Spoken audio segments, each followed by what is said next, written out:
Belly fat এমন একটা জিনিস যেটা শরীরের মধ্যে সবচেয়ে আগে দেখা যায়, আর তুমি যতই রোগা হতে থাকো না কেন সবচেয়ে শেষে তোমার বেলি ফ্যাটটা কমে। অনেকেরই দেখা যায় ওজন একদম নর্মাল আছে, সারা শরীরের কোথাও এক্সট্রা ফ্যাট নেই, যত ফ্যাট সব পেটের মধ্যে। এই বেলি ফ্যাটটার জন্য খুব অপ্রস্তুত হতে হয়। কোনো জামা কাপড় পরেই সেই কনফিডেন্সটা পাওয়া যায় না। 3টে ধাপে কিভাবে তোমার বেলি ফ্যাটটা পুরোপুরি কমিয়ে ফেলতে পারবে সেটাই আজকের বলবো। খুব মন দিয়ে দেখো, যা যা জিনিসগুলো বলবো সেগুলোর ওপরে ফোকাস করো, দেখবে বেলি ফ্যাটটা একদম চলে গেছে। Welcome to good life with Sukanya. আমি লাইফস্টাইল কারেকশন কোচ। আমার প্রোগ্রামে রোজ দেশ বিদেশ থেকে বহু মানুষ যোগদান করছে এবং তাদের ওজন কমিয়ে মানসিক স্বাস্থ্য ভালো করে একটা নতুন জীবন ফিরে পাচ্ছে। তুমিও যদি এই প্রোগ্রাম সম্বন্ধে জানতে চাও, তোমার কেন ওজন বেড়েছে, কি কি অসুখ আছে এবং সেগুলো তুমি ওজন কমিয়ে কিভাবে সুস্থ হতে পারবে, এই সমস্ত জিনিসগুলো আমি আমার 2 ঘন্টার ওয়ার্কশপে শেখাই। এই ওয়ার্কশপে যোগ দেওয়ার জন্য নিচের হোয়াটসঅ্যাপ নাম্বারে LCW এই কথাটা লিখে হোয়াটসঅ্যাপ করো। এই বেলি ফ্যাট হওয়ার পেছনে যে বিজ্ঞানটা আছে সেটা একটু জেনে নাও, তাহলে পুরো প্রসেসটা ফলো করতে তোমার খুব সুবিধা হবে। আমাদের শরীরের যে ওজন হয়, এই ওজনটা শুধুমাত্র চর্বি দিয়ে হয় না, চর্বি তো থাকেই, তার সাথে এই শরীরের ওজনটা হয় মাংস পেশির থেকে, হাড়ের থেকে, সারা শরীরে যত জল আছে সেই জলগুলো থেকে, ওভারঅল টিস্যুর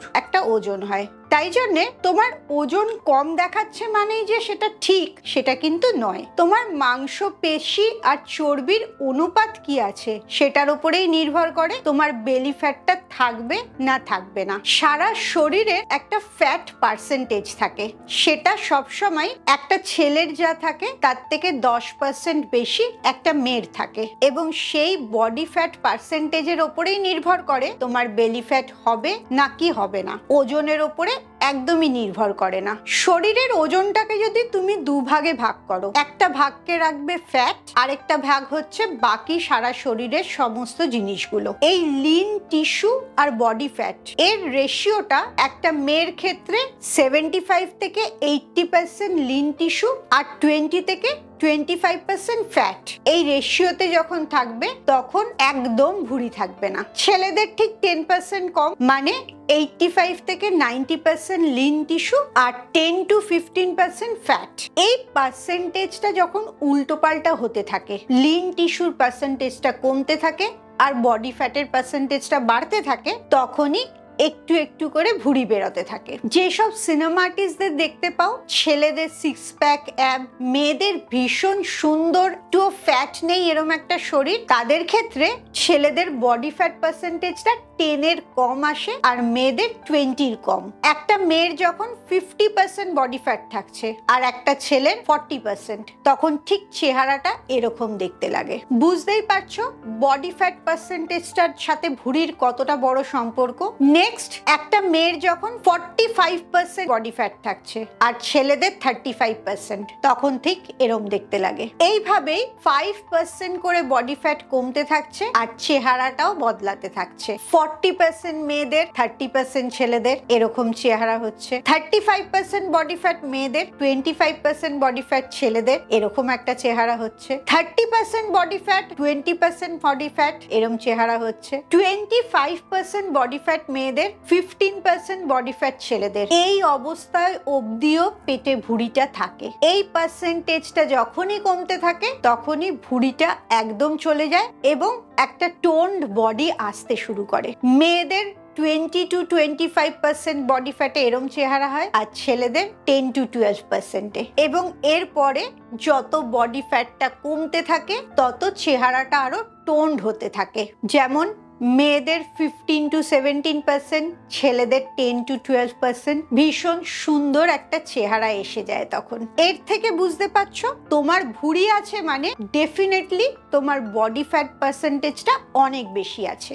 এবারে যেটা জানার বিষয় সেটা হচ্ছে এই বডি ফ্যাট পার্সেন্টেজটা কমাবে কি করে। এটারও 3টে ধাপে কমাতে হবে। একটাই মেথড পুরোটা ফলো করে গেলে এই ভুঁড়িটা কমবে না। প্রথম তুমি যখন ভুঁড়ি কমাতে শুরু করছো তখন দুটো জিনিসের ওপর লক্ষ্য করবে, তোমার খাবারের ক্যালোরিটা কম করবে আর প্রোটিনটা বেশি করে খাবে। এই দুটো জিনিসে ফোকাস করলেই তোমার ভুঁড়িটা কমতে থাকবে। তার মানে তুমি লক্ষ্য রাখবে তুমি সারাদিনে যতটা খাবার খাও তার থেকে খাবারের পরিমাণটা কম নিতে থাকবে, আর উল্টো দিকে খাবারের মধ্যে থেকে কার্বোহাইড্রেটটা কম করে প্রোটিন আইটেমটা বেশি করবে। কার্বোহাইড্রেট মানে ভাত, রুটি, চিড়ে, মুড়ি, ওট, যে কোনো এই ধরনের শস্য।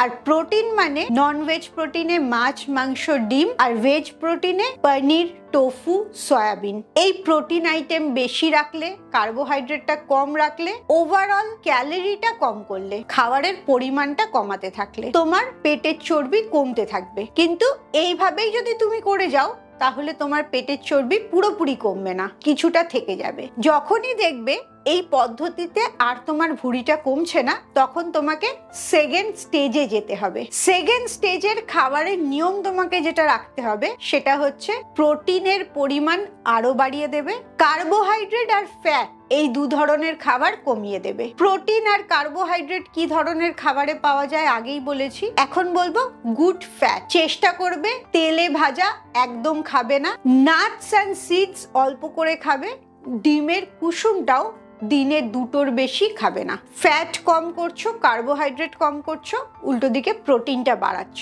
এটা সেকেন্ড স্টেজ। এই স্টেজটা যখন করতে থাকবে আবার দেখবে কিছুদিন ভুঁড়িটা কমতে শুরু করেছে।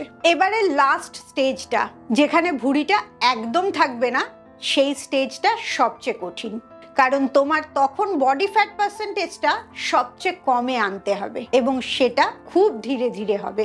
এই থার্ড স্টেজে তোমাকে যেটা করতে হবে সেটা হচ্ছে রোজ দিন চা খাবে, প্রতিটি খাবারের ক্যালোরি মেপে খেতে হবে। তোমার যা মেটাবলিজম, সেই মেটাবলিজমের অনুপাতে অনেকটা কম ক্যালোরি ইনটেক তোমায় করতে হবে। এখানে তোমার আন্দাজ চলবে না। এতদিন তুমি এক বাটি খাবার খেয়েছি, 2 চামচ খাবার খেয়েছি, এসব করে চালাতে পারতে, কিন্তু থার্ড স্টেজে এসে যখন তোমার লাস্ট বডি ফ্যাট পার্সেন্টেজটা কম করতে হচ্ছে, 20-র মধ্যে মেয়েদের আর 10-এর মধ্যে ছেলেদের আনতে হচ্ছে, তখন কিন্তু প্রত্যেকটা খাবারের ক্যালোরি তোমাকে কাউন্ট করতে হবে। এই কারণে প্রতিটি খাবার ওজন মেপে খেতে হবে এবং তার সাথে এতদিন স্টেজ 1 বা স্টেজ 2-তে তুমি হালকা এক্সারসাইজ বা হাঁটা চলা করলেও চলতো, কিন্তু স্টেজ 3-তে এসে তোমাকে ওয়েট ট্রেনিং করতেই হবে। ওয়েট ট্রেনিং করলে পরেই তোমার মাসেল গুলো স্ট্রং হবে। যত বেশি মাসেল স্ট্রং হবে তত